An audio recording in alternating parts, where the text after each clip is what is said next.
안녕하세요. 2025년 노벨상 수상자들의 놀라운 업적을 아주 흥미로운 관점으로 파헤쳐보는 시간입니다. 올해 화학, 물리, 의학, 문학상을 쭉 훑어보니까요. 신기하게도 하나의 거대한 주제가 이 모든 걸 관통하고 있더라고요. 바로 이 혼돈 속에서 어떻게든 질서를 찾아내려는 인류의 끝없는 탐구입니다. 정말 근본적인 질문이죠. 우리는 도대체 어떻게 이 끝없이 복잡하고 혼란스러워 보이는 우주에서 어떤 패턴, 어떤 질서를 찾아낼 수 있을까요? 바로 이 질문에 대한 답을 찾아가는 여정이 오늘 우리가 살펴볼 2025년 노벨상 이야기 속에 그대로 녹아 있습니다. 그리고 올해의 수상자들은요, 화학, 물리학, 의학, 그리고 문학이라는 전혀 다른 분야에서 이 질문에 대한 정말 놀라운 4가지 해답을 우리에게 보여줬습니다. 이분들의 업적 하나하나가 혼돈을 길들이려는 인류의 위대한 승리라고 할 수 있죠. 자, 그럼 첫 번째 분야부터 한번 뛰어들어 볼까요? 바로 화학입니다. 모든 이야기의 시작은 물질의 가장 작은 단위, 이 분자들을 어떻게 질서정연하게 배열하느냐에서부터 출발합니다. 노벨상 수상자이신 로알드 호프만 교수님이 이 분야를 뭐라고 표현했냐면요. 합성의 황무지라고 했어요. 이게 무슨 말이냐면 불과 몇십 년 전만 해도 2차원이나 3차원으로 우리가 원하는 복잡한 구조의 물질을 만든다는 건 말 그대로 아무것도 없는 황무지를 개척하는 거나 마찬가지였다는 거죠. 마치 설계도 한 장 없이 마구잡이로 건물을 짓는 것처럼 예측도 안 되고 그냥 혼돈 그 자체였어요. 그런데 올해의 수상자들인 스스무 키타가와 리처드 롭슨 그리고 오마르 야기 교수가 이 문제를 해결할 기가 막힌 방법을 찾아냈습니다. 그 해법이 바로 망상합성이라는 개념이에요. 이거 아주 간단하게 말하면 분자 수준의 레고놀이라고 생각하시면 돼요. 단단한 분자 블럭들을 우리가 미리 계획한 설계도대로 착착 조립해서 아주 질서정연한 구조를 만드는 거죠. 그렇게 해서 탄생한 결과물이 뭐냐고요? 바로 이 놀랍도록 질서정연한 구조, 금속 유기 골격체, 우리가 줄여서 MOF라고 부르는 물질입니다. 이 MOF가 얼마나 대단한지 딱 하나의 숫자로 보여드릴게요. 2900제곱미터 퍼 그램. 이게 초기 MOF 중 하나인 MOF-5의 내부 표면적이거든요. 이게 잘 와닿지 않으시죠? 쉽게 말해 커피 설탕 한 봉지 정도 되는 단 1g의 MOF를 쫙 펼치면 축구장 절반에 가까운 면적을 덮을 수 있다는 뜻입니다. 정말 어마어마하지 않나요? 이렇게 분자 수준에서 질서를 만들어냈더니 이게 현실 세계에 어마어마한 문제들을 푸는 열쇠가 됐습니다.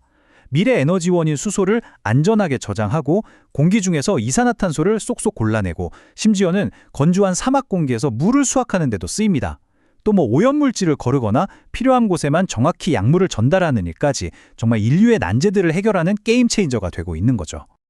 자, 이제 혼돈과의 싸움 그 두 번째 전선으로 가보겠습니다. 바로 알면 알수록 이상하고 기묘한 무작위적인 양자역학의 세계입니다. 우리가 매일 살아가는 이 거시세계는 예측 가능한 법칙을 따르잖아요. 사과가 나무에서 떨어지는 것처럼요. 하지만 아주 작은 양자세계로 들어가면 모든 게 확률적인 혼돈 상태가 됩니다. 물체가 A 아니면 B 이런 명확한 상태가 아니라 A면서 동시에 B인 중첩 상태로 존재하고요. 그 유명한 슈레딩거의 고양이처럼 살아있으면서 동시에 죽어있는 이런 말도 안 되는 상태가 실제로 가능해지는 곳이죠. 여기서 존 클라크, 미셸 드보레, 존 마티니스 이 세 분의 수상자들이 정말 대담한 질문을 던집니다. 좋아, 그럼 우리 눈에 보일 만큼 이렇게 커다란 거시적인 물체도 저 이상한 양자 법칙을 따르게 만들 수 있을까 하는 거였죠. 그리고 이들은 1980년대 중반 버클리에서 정말 번개처럼 연달아 획기적인 실험들을 성공시킵니다. 1984년에는 공명 활성화 실험으로 자신들이 만든 회로의 양자 상태를 들여다볼 수 있다는 걸 증명했고요. 바로 다음 해인 1985년에는 거시적인 물체에서 에너지가 연속적이지 않고 뚝뚝 끊어진, 즉 양자화된 상태라는 걸 세계 최초로 관측했죠. 그리고 같은 해에 회로가 마치 유령처럼 에너지 장벽을 그냥 통과해버리는 거시적 양자 터널링이라는 순수한 양자 효과까지 측정해내는 데 성공합니다. 수상자들은 자신들이 한 일을 이렇게 비유했어요. 전선이 달린 거시적인 원자핵을 만들었다. 이게 무슨 뜻이냐면요. 그 전까지는 통제가 불가능한 혼돈의 영역이었던 양자세계를 길들여서 우리가 마음대로 제어할 수 있는 시스템, 다시 말해 양자 컴퓨터의 핵심 부품인 큐비트를 만들 수 있는 길을 열었다는 겁니다. 자, 이제는 우리 몸속에서 벌어지는 혼돈으로 한번 눈을 돌려볼까요? 외부의 적이 아니라 우리를 지켜야 할 강력한 면역계가 갑자기 우리 자신을 공격할 때 벌어지는 비극적인 상황에 대한 이야기입니다. 20세기 초에 파울 에를리히라는 과학자가 자기 중독의 공포라고 불렀던 바로 그 현상, 바로 자가 면역 질환입니다. 올해 의학상 수상자들은 바로 이 끔찍한 혼돈의 원인을 밝혀냈습니다. 이 발견 과정은요, 마치 한편의 과학 추리극 같아요. 사건의 시작은 스커피라고 불리는 쥐였습니다. 이 쥐의 수컷들이 태어나자마자 온몸에 염증이 생기는 치명적인 자가 면역 질환으로 죽어나가고 있었는데 원인이 X염색제에 있다는 것까지만 알려져 있었죠.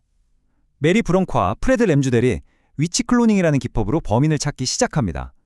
수많은 유전자들 중에 단 하나의 돌연변이 유전자를 끈질기게 추적했고 마침내 범인을 찾아냈죠. 바로 그 전까지는 아무도 몰랐던 폭스피3라는 유전자였습니다.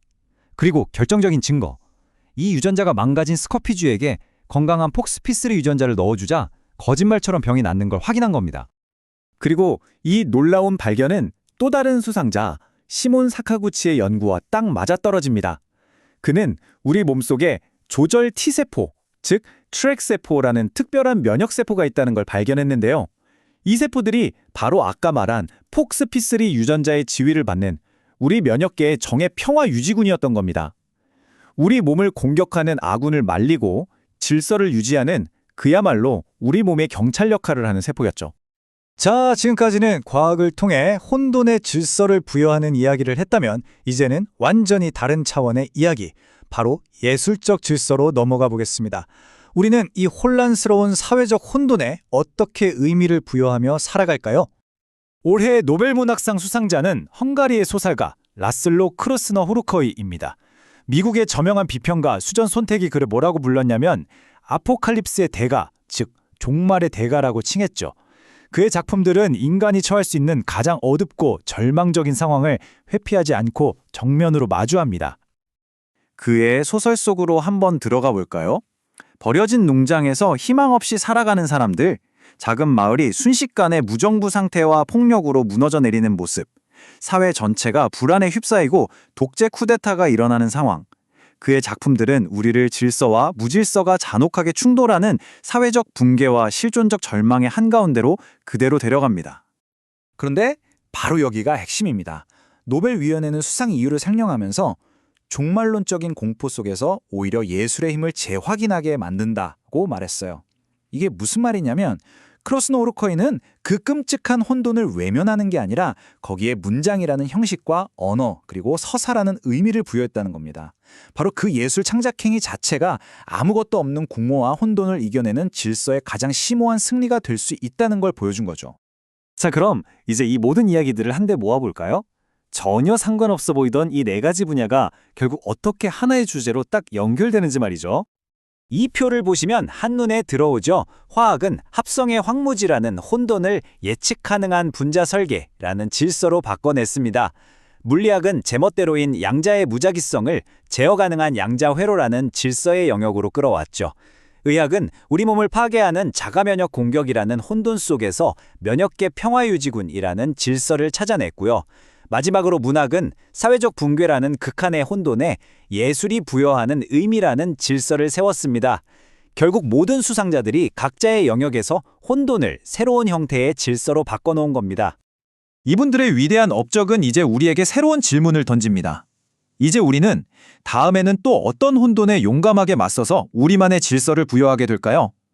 오늘 이야기는 여기까지입니다. 감사합니다.